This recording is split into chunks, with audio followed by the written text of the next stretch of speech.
Unless you've been living under a rock, you will have seen the decorations, the signage, the posts. Even if you're not really keen on Christmas, you will have noticed the before Christmas mindset starting to creep in. We need to complete this by Christmas. Let's roll this out before Christmas. Want to get this done before the busy season. All of this is a tinsel-covered, fairy lit-up, focused deadline that doesn't actually exist. Hey, I'm Sarah Greener. Welcome to the Moxie Movement. And we're in November already. And crazily enough, people are all around the place starting to figure out how they can get stuff done before Christmas. All of that on top of the fact that it's term 4 at school for us in New Zealand and Australia. We're in the festive season already with Thanksgiving happening in the States. It is crazy at our kids' school with all of the things going on for the end of the year. And on top of that, we're now loading up that everything needs to get done before Christmas. You've all got some customers or clients who have said, can we get this done before Christmas? I know I've been guilty of walking into a shop in the last week and going, we want to do this before Christmas. We all naturally do this at this time of the year, and it's because over the years we've been conditioned that Christmas is this natural deadline in our year and things have to be done by then. And for the next month, you're going to watch a whole lot of totally sane humans behave like the world ends on Christmas Day.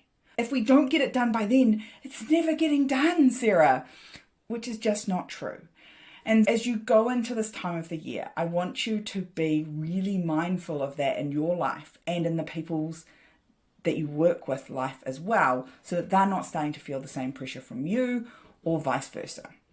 What are some of the things that we can start to think about? I think about this from all the different ways that I run my life and my business. I look at what's going to go on in this month, and I do my absolute best actually for all of November and December to do as little last minute business things as possible, because I know there's so much life stuff that happens at that time of the year. In our household, even though we co-parent, the bulk of the Christmas stuff falls to me. I think we might be out the other side of the magical side of Christmas. I'm going to speak not too plainly, just in case you've got little people there. So she's, I suspect, out the other side of the magical side, although she'll tell me she believes, just in case. Just in case it really is true. And that's always been my responsibility in parenting, which is a big job. Coming up with not just mum and dad's presents, but all those other presents as well is a lot of work. And doing it, if you're anything like me, in a mindful way, that means she doesn't just get a whole lot of plastic crap for Christmas, is actually tough. And as they get older, I can let you know that it gets harder and harder, especially if you're trying to avoid devices and gaming and those sorts of things. It becomes harder and harder not to buy into a whole lot of commercial crap that your children probably don't need. And that takes a lot of energy for me. And I know that coming into Christmas, that's going to be something I need to do. I'm also part of a big family, and we tend to get together for Christmas every second year. So there's Christmas dinner to think about. There's decorations, there's Christmas trees, there's where is everybody going to stay? Which family household are we going to? And because there's all that load, and it's likely that you're the person taking that load, I try and keep my end of year as light as possible in terms of business. And what does that mean? It means I do my business planning earlier. So I do my business planning late October, early November for the next year, because that gives me spaciousness in November and December to be more focused on life stuff, because I'm all of those things all at once and I need to be able to fit them in. I also know that at school there's going to be prize givings and adventures off to do fun things, and there's going to be the last clear out day, and there's going to be bonus activities that come up because the teachers have got capacity to do something extra, and there's going to be Santa parades, and there's going to be all sorts of extra things that require extra work from me. And I want to be present for those experiences. I wasn't present for those experiences when Scarlett was really young, up until she was about age 5, and I've learned that I want to be present for those things. And that's a really deliberate choice that I've made, that I have done this year, which is great because I'm running it December without a whole lot going on. You need to look at what are the things that actually need to be done in December that actually move the needle for you in your business, and what can actually be done in January. I look at things like If your business is traditionally quiet in January, is there some work that you're trying to do now and rush out the door before December that actually wouldn't hurt being put off until that first or second week of January when it's a bit quiet and you're looking around for things for people to do? I look at things like planning. Yes, I'm a massive advocate of it, and if you haven't done it by now, I don't think now's the best time to be doing it. Planning from a place of under stress and under pressure isn't actually going to serve you next year. I want to think about those things. I want to look at what have I put on my social calendar that I've said yes to that I don't actually need to go to. Because let's be real, every organization that you're involved in is going to have a Christmas party between now and Christmas. Even though as a self-employed person or a business owner, you're not going to your Christmas party that someone else has created for you. You're going to go to a whole lot of other organizations' Christmas functions, or you're probably responsible for creating the Christmas function for your team. All of that is a load that you need to look at and go, what's most important? So for me, I think having a celebration at the end of the year with your team's really valuable. I think it honours the work that they've put in and the fact that you worked really well together as a team over the year. While I think it's really valuable to have a Christmas function or a celebration with your team, I think there's some other things you can probably say no to. If you've been invited to the local networking groups Christmas party and the local Chamber of Commerce's Christmas party and maybe an industry Christmas party and maybe, like, I could write a whole list of these things, you might have said yes to about 10 events in this next month.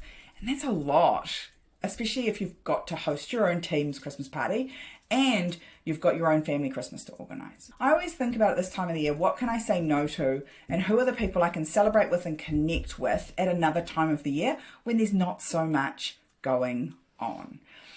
I also think it's really important to sit down with your kids and have a really good conversation about what matters to them. What are the things that they want you there for, and what are the things that they're okay with if you miss? Now, it might be that your children are like, yes, mum and dad, I want you at everything. And if that's the case, then you need to sit down as a family and figure out if you can make that work.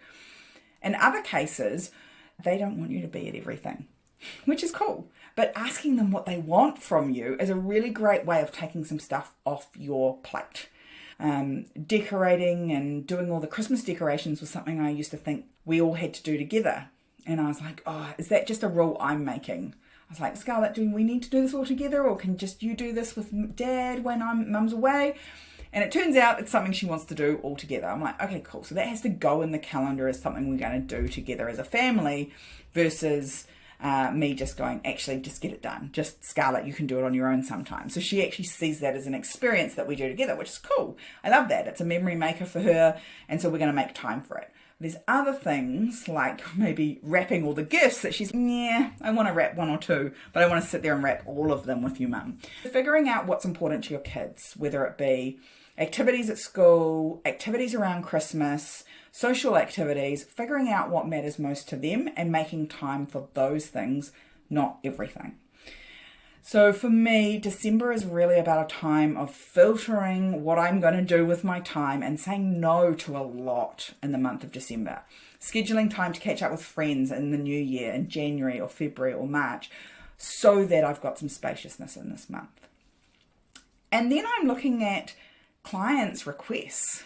And I'm being very deliberate about what's going on. I was talking with a client on a call last week, and she said, I'm actually going out to all my clients to tell them that they have to have their GST returns into me by the 7th of December. Because in New Zealand, our tax returns normally would be due the end of the next month. So if the tax period was October, November, it's due the end of December. We get a leniency period over this time of the year where it's not due till the 15th of January. And she says, I don't want to work after the 20th of December and I'm not coming back to work till the 20th of January. I was like, cool. So you just need to communicate that to your clients that if they don't have their GST return into you, all their information to do the return by the 7th of December, that they'll either need to do their return themselves or you'll file it for them when you get back on the 20th. They'll just have to pay the penalties and interest that are involved in that. And that gives your clients absolutely an option to do the work up front and get it to you or not. And as you're listening to this, you might be thinking, oh, I'm too late to set those boundaries and expectations. Maybe for this year it is a bit late, but it's definitely something you want to be thinking about for next year. And you want to be really clear about setting expectations for the rest of this month. If you've already taken on enough work to fill up December, don't take on any more. it's okay that it doesn't get done by Christmas, because the world doesn't end on Christmas Day. There's a whole lot more time afterwards where people can actually get work done with you. And so what I suggest that you do, if you're someone who's traditionally quiet in January, is that you offer some really great deals right now for people to work with you in January, even though that they're committing to it now, because that will really help boost January without making December any more crazy. All of this to say, you need to stop letting external factors dictate how you operate inside your business and ultimately inside your life. Christmas comes around every year. It's not a surprise. And it's supposed to be a joyful, fun time. But as someone probably who is running the household, who's probably the primary parent and running a business, this time of year just becomes super stressful for you. And so the number one word that you need this Christmas season is just no. Just filter through everything and go, does this bring me and the people that matter to me great joy? If the answer is no, your answer is no. You can just say no to things this Christmas. And I bet Christmas will be a lot more fun, probably a lot more financial fulfilling, and also you'll get a lot more time just to be present with the people that matter to you.